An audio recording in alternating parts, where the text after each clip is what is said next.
Chat, hello. Thank you for being patient with me. Now, as a means of giving you guys an offering to kind of, help alleviate the pain of me being gone to get my food, I need to. I discovered something, while I was in transit. I happened to look at my phone, as I do when walking down a long hallway, and, well, folks, I don't know how to tell you this. I genuinely have no idea how to tell you guys this. This is, frankly, kind of crazy.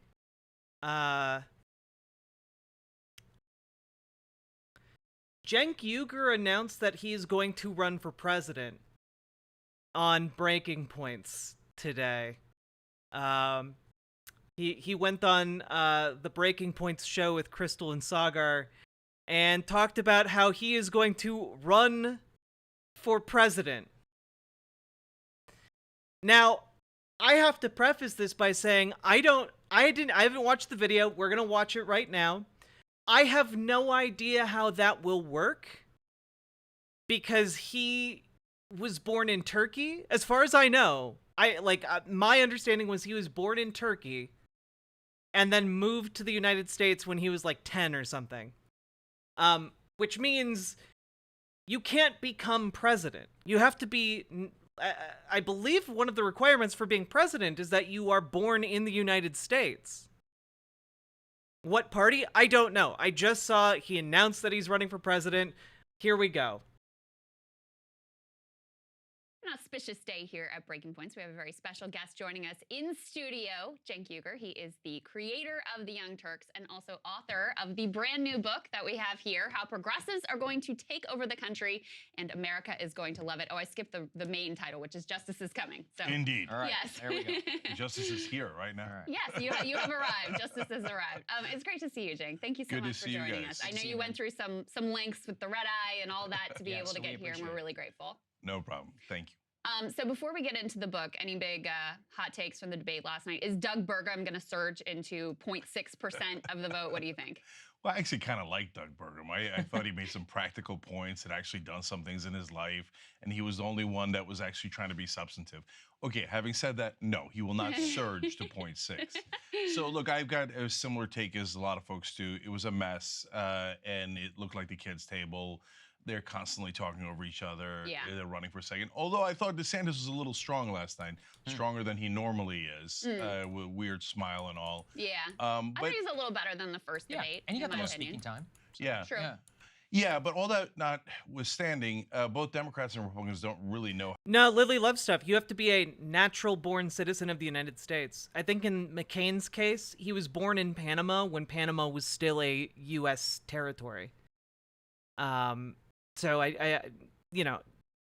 there is a requirement to be a natural-born citizen of the United States, and as far as I know, that's still in effect in 2023. How to hit Donald Trump. Chris Christie's the closest. At least he's aggressive and not shy about it, not scared. Yeah. He's the only person in either party not scared of Trump. Having said that, I have 1,000 better ways to hit Donald Trump, and they just won't do it. Hey, you should put a nickname on him, Spoiled Donnie. He got $400 million from his dad. He blew Fels in forma. Yeah, that is what natural-born citizen of the United States means. it all. He's a spoiled little child. And then when the country took his toy away, which was the American government, he wanted to break the toy, right? That's who he is, spoiled little baby. You have to undercut his strength. And the Democrats keep calling him racist, sexist, bigot, etc. Dude, everybody already knows that, okay? And for a lot of those voters, unfortunately, that's not the bug, that's the feature. But even so, it's not all folks who are, Exactly. there's a lot of anti-establishment people there, especially among independents. You need to deliver on issues, and you need to attack him where it hurts.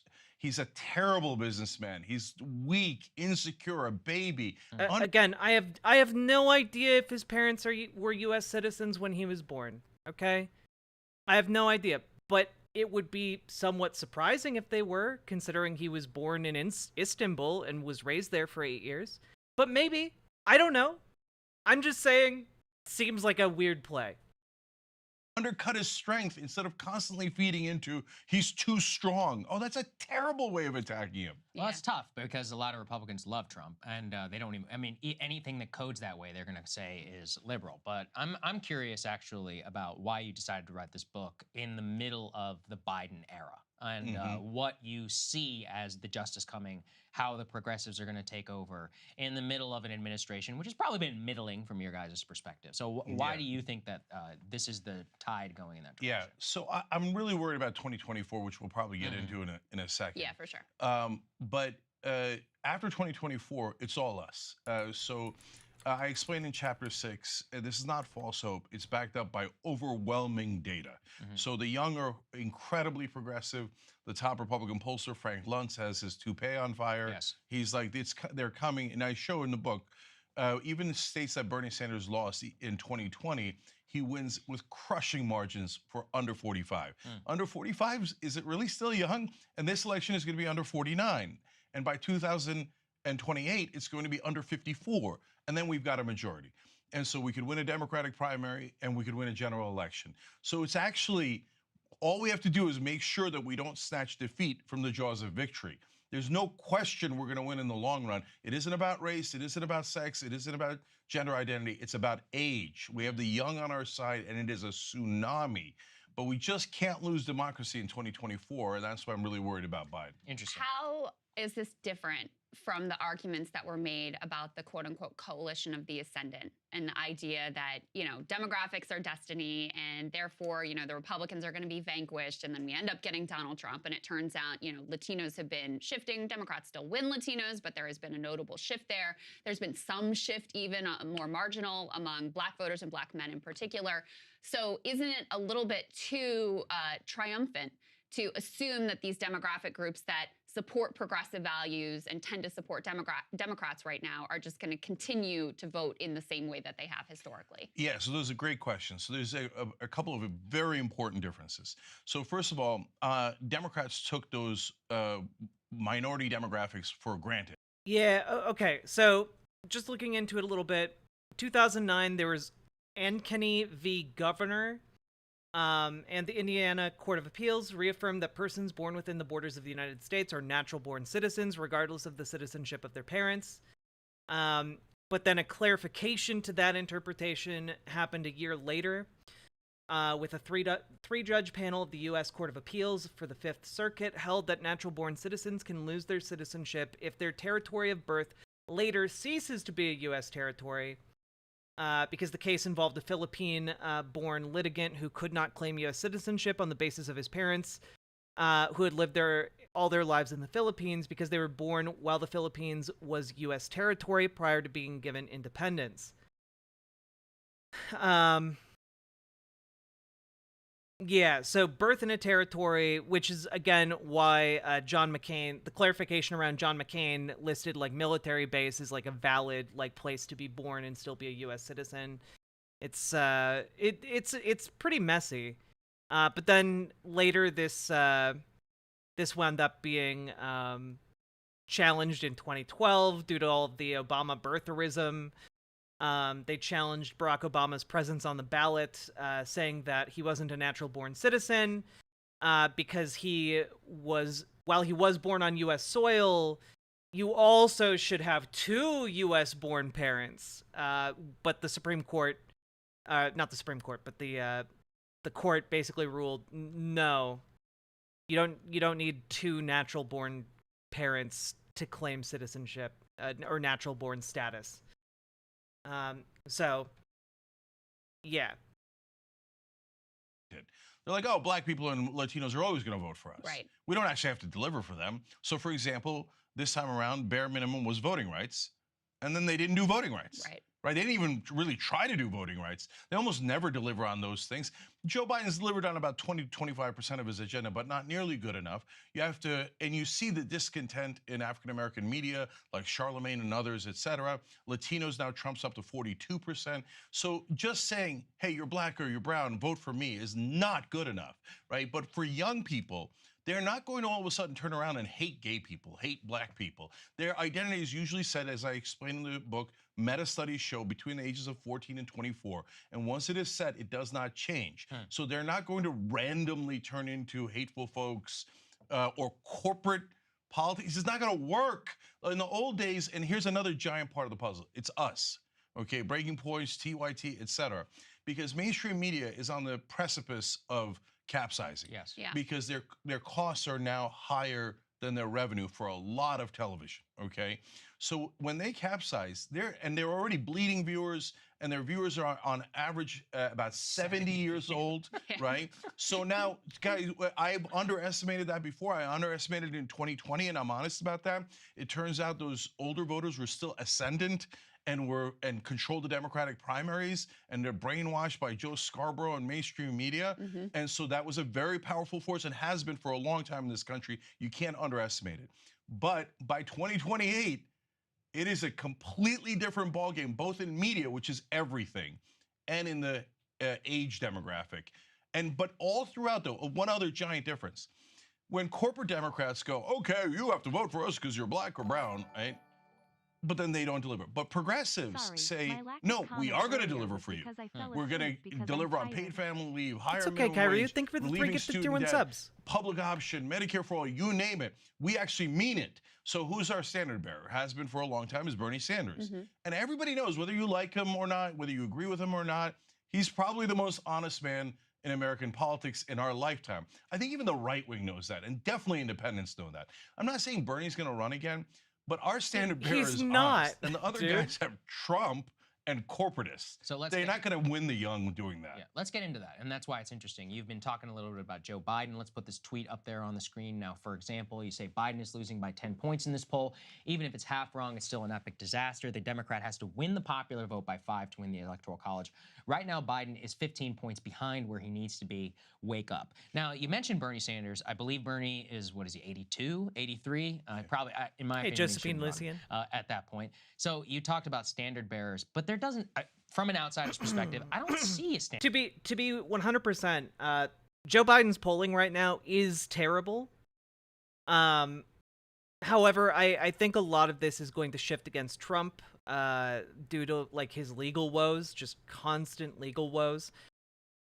That being said, it's not great to see his polling like this, but also the overperformance of Democrats in the midterms really indicates that like the polling right now is not good. Like the polling isn't terribly accurate, and hasn't been for like the last couple years, last few years even, through the 2020 election. So, I'm not saying don't trust polling. All I'm saying is take this one catastrophic poll with a grain of salt. I think Joe Biden is probably taking these into account, and again, the election is over a year away. I think there are going to be some big things getting pulled out. I'm willing to bet that Joe Biden is going to pull something with student loan debt, debt relief, in the coming months. It would not be surprising at all.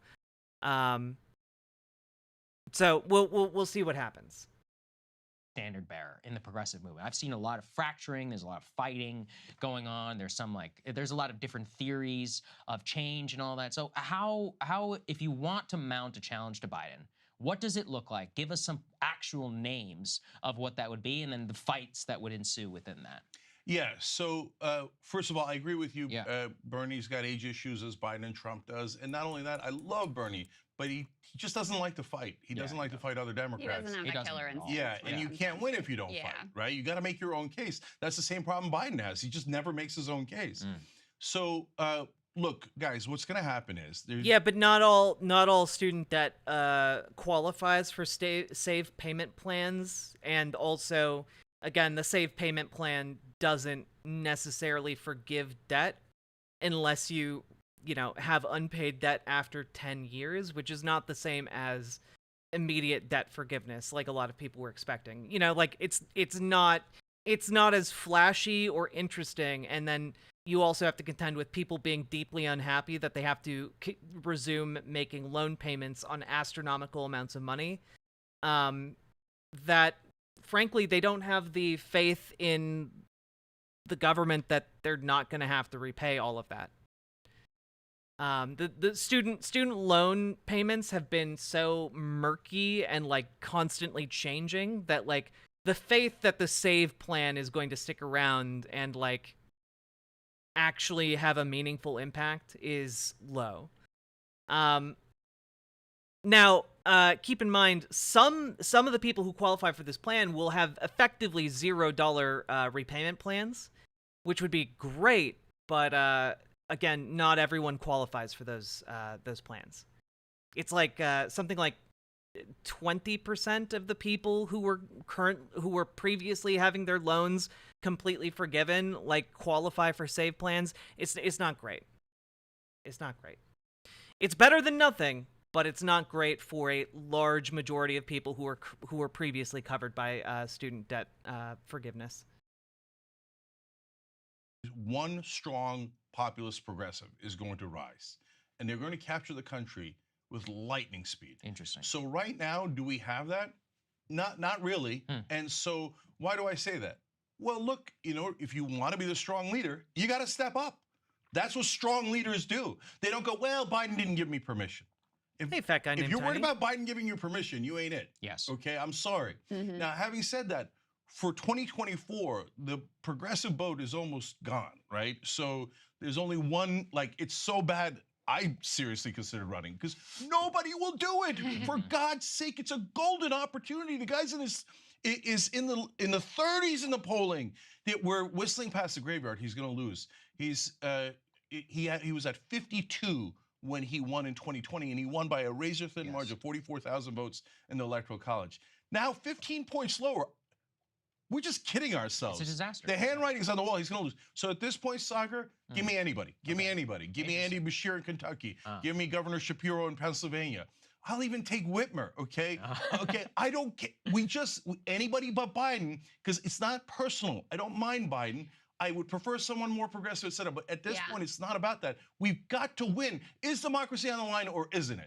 Because I think Democrats are full of crap. They say stuff like that, oh, that guy's a fascist, he's gonna kill democracy. So we're running a guy who's a wounded antelope, who 72% of Americans think is not even going to make it through a second term. There's no one on planet Earth that could look at those polling numbers and say, yeah, he's gonna win. If they do say that, they're definitely lying. So it's hard to disagree with much of that. There's no disagreement. However, I will say that Sagar's just ecstatic, this little fashy fuck. I do have some nervousness. In my ideal scenario, Biden would withdraw. We'd have a real democratic process. I'm not of this view that like democracy is bad for electoral chances, et cetera. I actually think it's really good. It allows people to make the case. It allows Democratic voters to choose the candidate that they think would be best suited, et cetera, et cetera. But I do worry that there are some candidates that I feel like would be worse than Biden, not only electorally, like I think Kamala Harris would be worse electorally. Yeah. I think Pete Buttigieg would potentially be worse electorally. But I also think that they would be a lot worse on policy.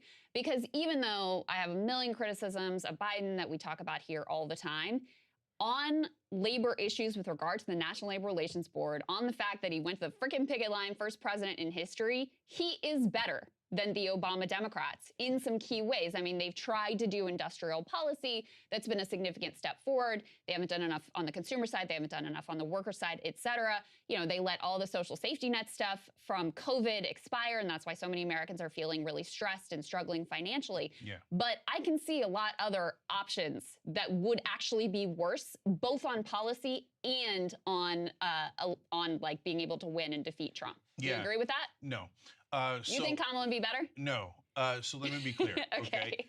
So number one, this is not about Biden's record. If we were started this primary a year ago when the Republicans started or 6 months ago, it would be about Biden's record. And Biden's record is mixed. Yeah. So normal Democrats like Barack Obama do 5% of the things that they promise, and then the media declares them champions of the world, right?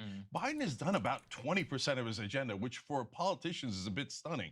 It still sucks, but it's like way better than some other politicians. You're right, his record on labor is pretty good. A bunch of spotty areas, but overall pretty good. Now, but I'm not arguing that, guys. it doesn't matter how great we think Biden is if he loses. So look, an incumbent under 50 points, the old rule, everybody in Washington knows this, cannot win or does not win. An incumbent under 40 points, it's unprecedented. Jimmy Carter. I've never seen it in my lifetime. It's not going to happen.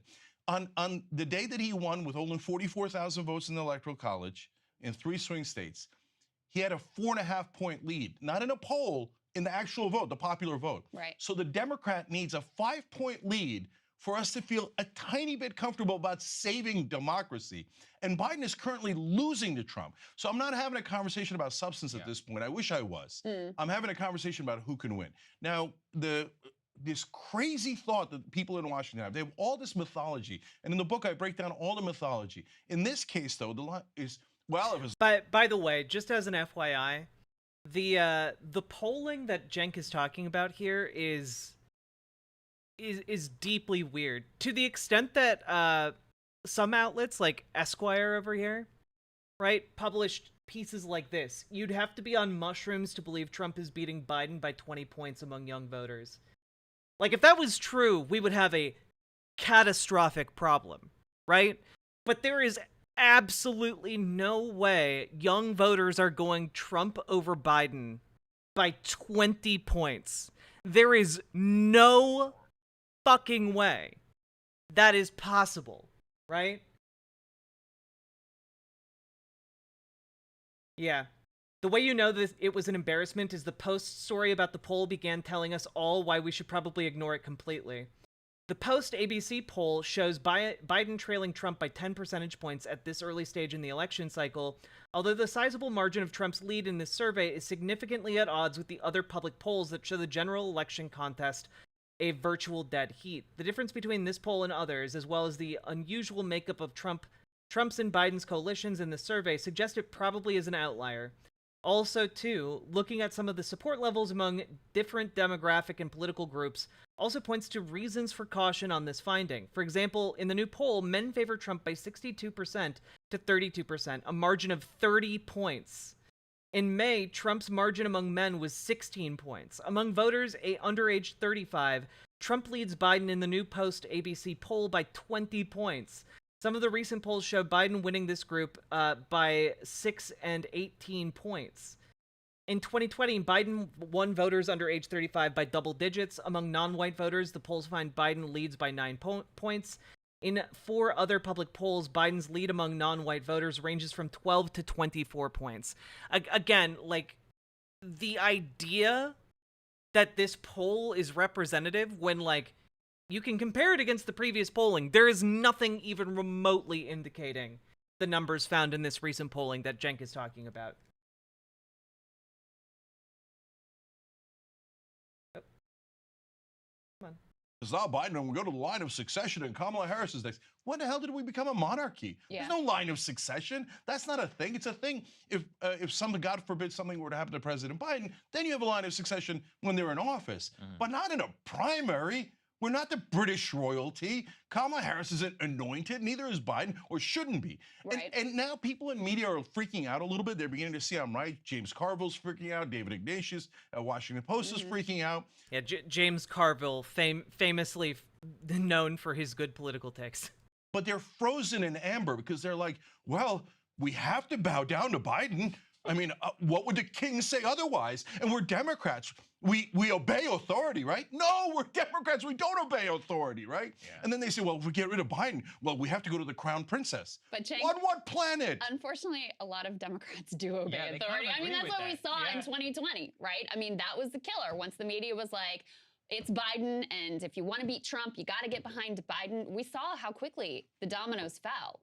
So, you know, I am worried about a scenario where if for whatever reason Biden is not in the picture anymore and you have a wide open primary and there's this media coalescing around, we have to back up Kamala Harris. She's the first black woman vice president. They're not She's the next in line. No one wants Kamala Harris. Every person How do you know I talk they to won't get racially blackmailed into doing I it? don't care. Really think No they will. way. Nobody's got time for that, okay? That's like when you're... Well, they've got time for it. No, okay, I don't care what the elites in Washington think. Yeah, you may not, and I We may agree. not. Yeah. But we saw the way Democratic primary voters fell in line. No, so look, I hear you. Mainstream media is still powerful. Like I said, we're definitely Yeah. going to win in 28, and in 24, we're probably right on the edge, right? But we're not asking for a progressive to be Kamala Harris. Because if it was a progressive, yes, like for example, let's say I ran or Nina Turner ran or anyone like that. Or Marianne running right Or now. Marianne Williamson running right now, right? What does the press do? Our number one problem isn't Biden. You put me one-on-one against Biden, you give me a fair hearing, I would destroy him. It wouldn't even be close. It'd be a landslide, right? Dude, you lost like 2 elections. You got like 7% of the vote in like both of them. Like you didn't do well, my guy. Right? But you don't get a fair hearing. The press, which is totally corporate media, shreds every progressive. So, Crystal, at this point, I'm not wishing upon a star. Hey, press, you love corporatists? Andy Beshear, governor of Kentucky. It's a red state. He won in Kentucky. He's the most popular governor in America. Most popular governor in America. Josh Shapiro won in Pennsylvania, crushing victory against a Trump acolyte. So you guys are comfortable with Shapiro and Beshear. You won't rip them. Gotcha. Let me push a little bit on the election point. What do you make of all of the special elections we've had recently that have had Democrats outperforming on an average of 11 points? So we've gotten used to these polls that underestimate the Republican support. It seems like, you know, in recent years that may have flipped post-Dobbs. So that's what the Biden people would point to is like, listen, the polls can say whatever they say. The polls are wrong all the time. Oh, but when Jesus. voters are actually showing up to the polls, we are outperforming polls. We are outperforming the margin by double digits. What do you make of that? Okay, so first of all, did it happen? Yes. But was Trump on the ballot? No, he was not on the ballot. Right. Trump drives out crazy Republican votes. And you know that, we all know that. Yep. Second of all, saying, well, hopefully the polls are wrong, but hey, if it turns out science is true, we're going to lose democracy. Cross your fingers, right? And hey, we might get an 11-point surge. No, we're not going to get an 11-point surge in a presidential race, but hoping for that. Okay, I got a great idea. Why don't we put in Andy Beshear and he'll have a 5 or 6 or 8-point lead, and then we'll get the 11-point surge and we'll guarantee democracy. And then we could fight Andy Beshear in the 2028 primary. Somebody could run a year early. We could have fun within the Democratic Party. But this is the time for it. Look, Do we I think believe in everyone fun? I don't know about that. everybody in Washington has to decide, and especially in the Democratic Party, do you actually think democracy's Yeah, again, like if the idea here is like, oh, we need to pay attention to the polling. We need to pay attention to the polling. We need to pay attention to the polling, you know? Again, a lot of the recent polling favors Biden. Like it just does. There was a poll that came out from YouGov for The Economist just a couple days ago. It had Biden up by 5 points.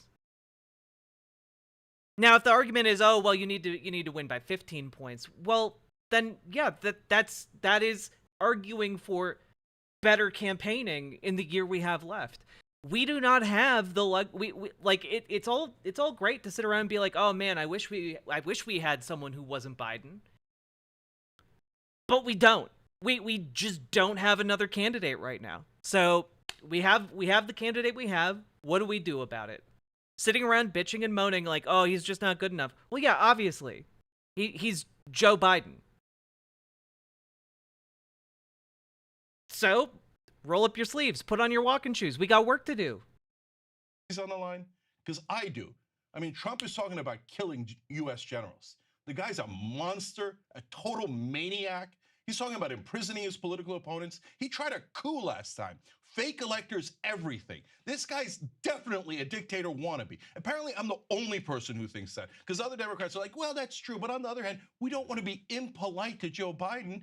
Joe Biden has a legacy to protect. He needs to be a 2-term president to fluff his ego.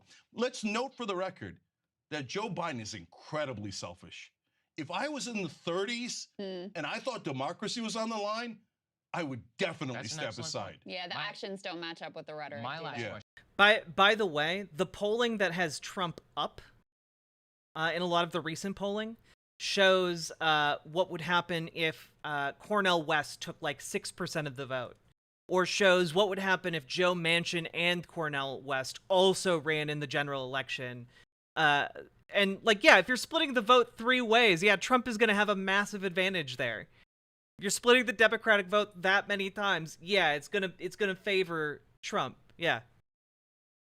Question for you. Your governor, Governor Newsom, he was all over Fox News last night. The man is making a play. What do you think of him as a candidate? Because clearly he wants it. He wants it right now. He's the only one you're talking about stepping up. He's probably gone the most as anyone. What do you think? Do you think he should run against Biden? What do you think he should? I mean, Newsom isn't going to run against Biden. Newsom is very clearly setting himself up to run in 2028.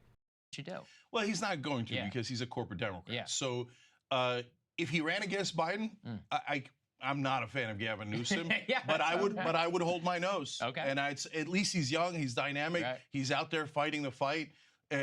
I'm trying to win here, guys. We got to win. So now, having said that, Gavin is not going to run against him because he's a corporatist. So the corporate Democrats obey authority. So when Biden says, my ego is more important than democracy, Gavin Newsom says, yes, sir, of course, sir, absolutely, sir. I'll do whatever you want, sir, just as long as I'm not impolite, sir. Washington media, please don't yell at me. Please don't yell at me. Make me president in 2028. I mean, if we have elections, but who cares about democracy? Okay. Democrats, stop being so selfish and ridiculous. Do you think we have to win or don't you? If you think we have to win, Biden is not going to get a 5-point lead. He doesn't even campaign. Where the hell is he? Where's Joe Biden? I'm asking, where the hell is he? He's right here. He's Okay. not Yeah, far away. yeah, in the White House. nodding off, taking a nap. Fundraisers, and he I mean, this is a weird thing to say, especially right after Joe Biden went and walked a picket line as the first president in history to stand with striking workers. That's a weird thing to say. You know, where is he? I mean, he's making his appearances. He should he be campaigning more? Absolutely. Should he be delivering more on his agenda? Absolutely. But like to say like, oh, where is he? This is a weird time to point that out in particular. What he did make an appearance on the picket line, which I Yeah, literally Joe Biden saying to a reporter, these workers deserve more than a 40% wage increase. Like, I mean, come on, dude.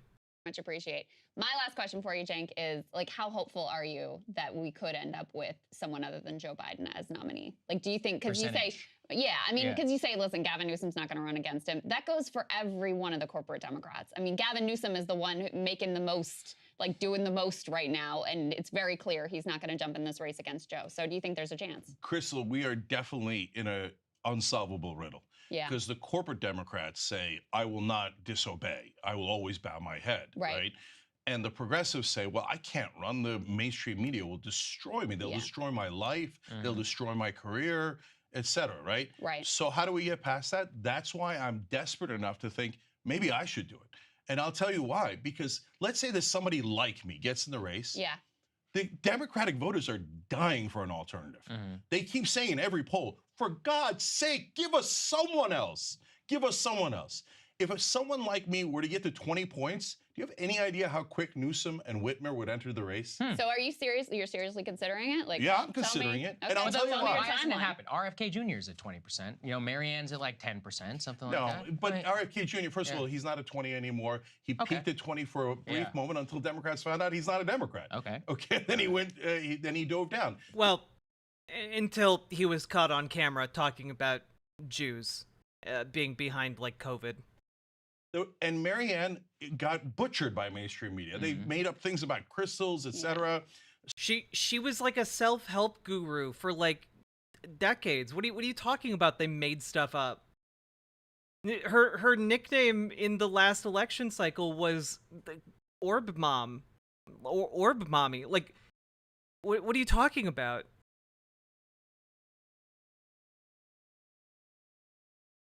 So I love Marianne. I you know, if she could somehow break through media, great, wonderful, etc. But it's taken a while. I mean, it's really weird, right? The mental dissonance we see going on here. Like, he's pointing at Marianne Williamson and accurately saying, like, oh, the media shellacked her for being, like, all about self-help crystals and stuff.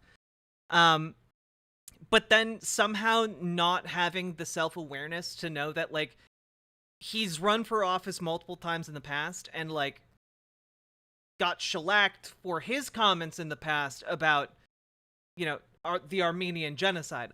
As if that's not going to happen again, but this time on a national scale. and she hasn't broken through yet. So we need someone to be super aggressive. And if they, let me ask you this way. If you get, again, anyone, it doesn't have to be progressive, gets to 20 or 25, an outsider, right? This whole town panics and Newsom and Whitmer go in immediately. I do think Is there's that a possibility of I that. don't know, because it already happened with RFK, and they just ignored him, and they went after him. And Yeah, like that you was said, he went down. no, that was before when they were convinced that Biden was going to win, and RFK everybody knew was a flash in the pan because he's not really a Democrat. Maybe. But so, Cenk, tell me more about your thinking. Yeah. Timeline, what are you weighing? How serious are you? Yeah, Give us the details. So I already thought about it before, and I rejected it because I know what they're going to do. You know, you're an outsider, radical. They're going to dredge up things from 1987 and when you were a junior in junior high school. They already did that to you. Yeah. Yep, they're gonna do all those things again. Yeah. They did that to you. Yeah. already. Yeah, That's right. of course. And look, if we're being honest, the number one problem is mainstream media. Sure. Mainstream media is the shock troops of corporate politicians, both corporate Democrats and corporate Republicans. Yeah. Their job is to eviscerate any outsider. So that's why do you think progressives aren't running? I've talked to at least half a dozen progressives and tried to convince them to go in the race. And they're like, I don't want my life ruined. Who's going to ruin their life? Joe Biden? He's in a bunker somewhere. No, it's going to be ABC and NBC and CBS and CNN, MSNBC, New York Times, Washington Post. They're going to go to any outsider and shred him to pieces. Sure. And I'm now so desperate for making sure that we win that I think I'm already destroyed, right? Like they've already attacked me 10,000 times, right? So come at me, bro. So Crystal, it's crazy for me to consider it, right? Yeah.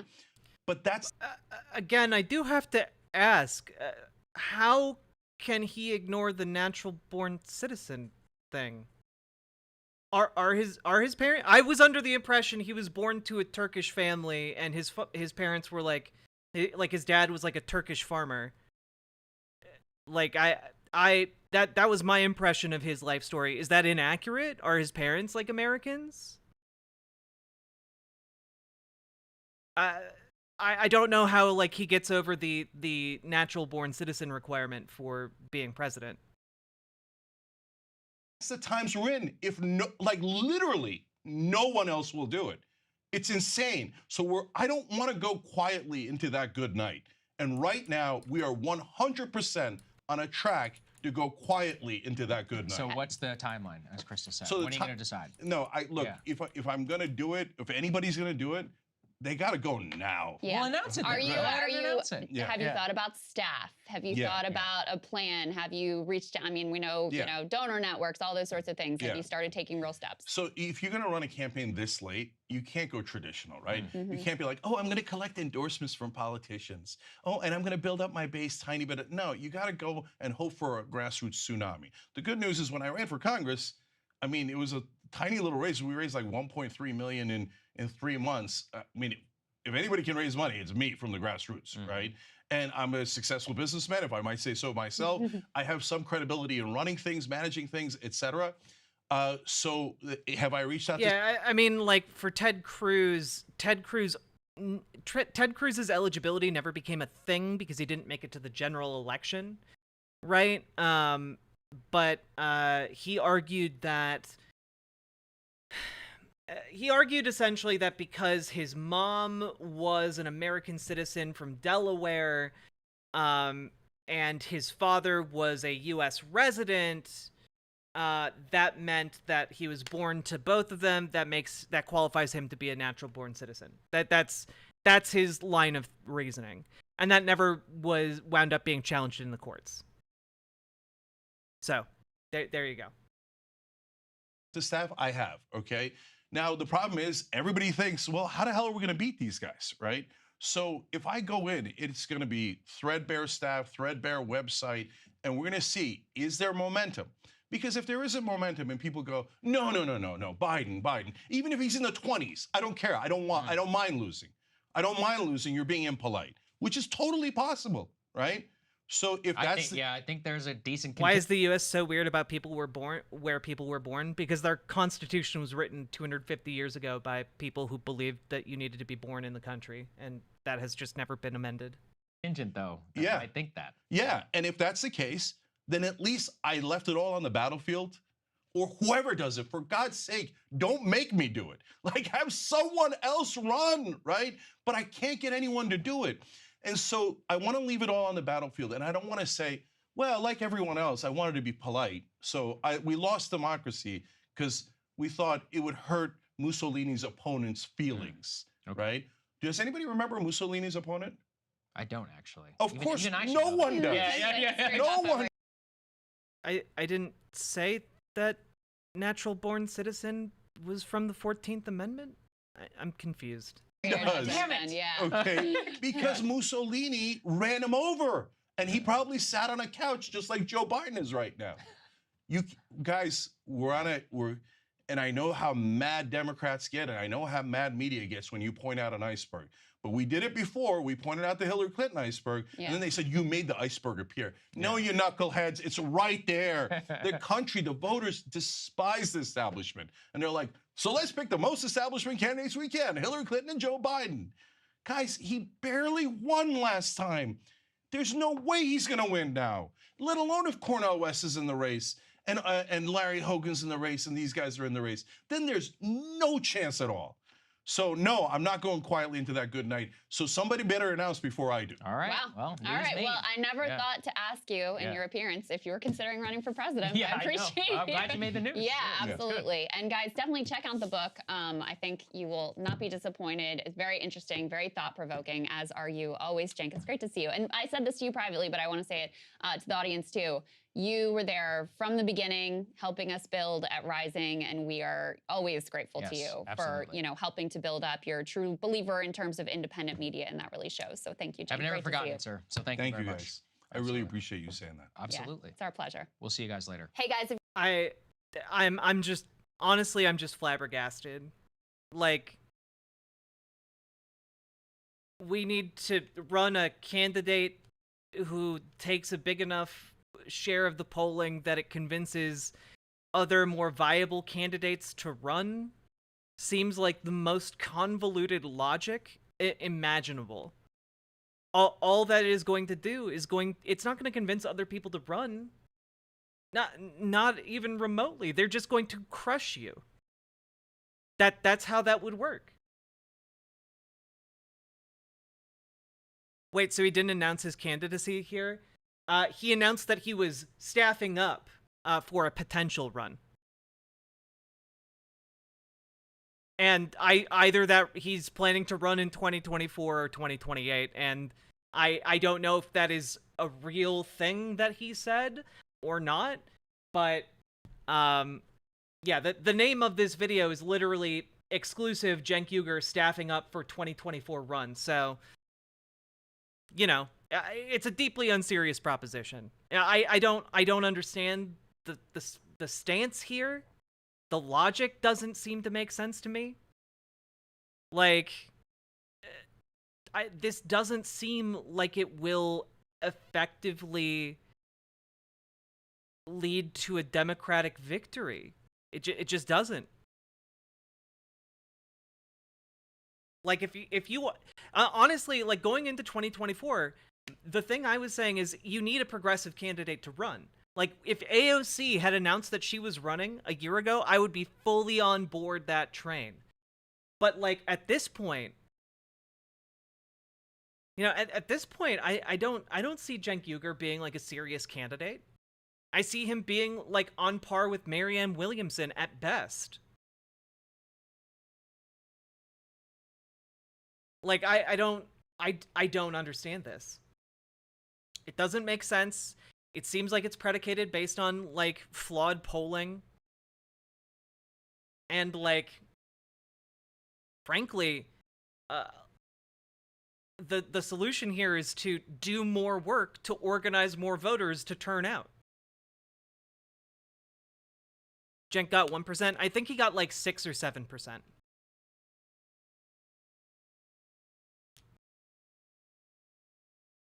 He couldn't pull half as well as Williamson. Well, true.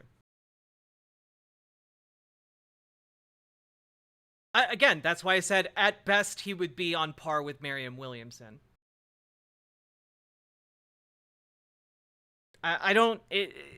maybe it's a delusion of grandeur. I don't know. Like, I understand the impulse to panic in the face of like the fascist wave that is the Trump candidacy, but like the solution here is to roll up our sleeves and get to work organizing, get to work knocking on doors, get to work like training up to be useful in the 2024 election. The solution here is not let's pull a candidate out of our ass at the last minute. That's not viable. And even if you did, it would just mobilize the Democratic Party to use resources on destroying you as opposed to like just consolidating behind Biden. And like, okay. Honestly, a far more valuable thing would be for Cenk to reach out to like Cornel West's campaign and like tank it from the inside, or like convince Cornel West to withdraw his candidacy, or like bridge talks between Cornel West's campaign and Joe Biden's campaign to get him to withdraw in exchange for concessions. Like, there are things to do here, but like saying, oh, I might run for president literally serves no one other than Cenk Uygur's ego. Hey, Benui. Wouldn't the most effective thing to be have one candidate that everyone gets behind? Yeah, exactly. Exactly. Like, yeah, our candidate is dog shit, but we don't have other horses in this race.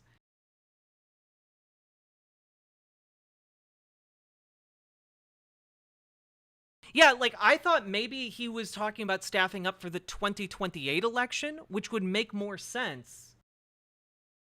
Even like setting aside like eligibility concerns, like 2028 would be far more sensible for him to start building up for, right?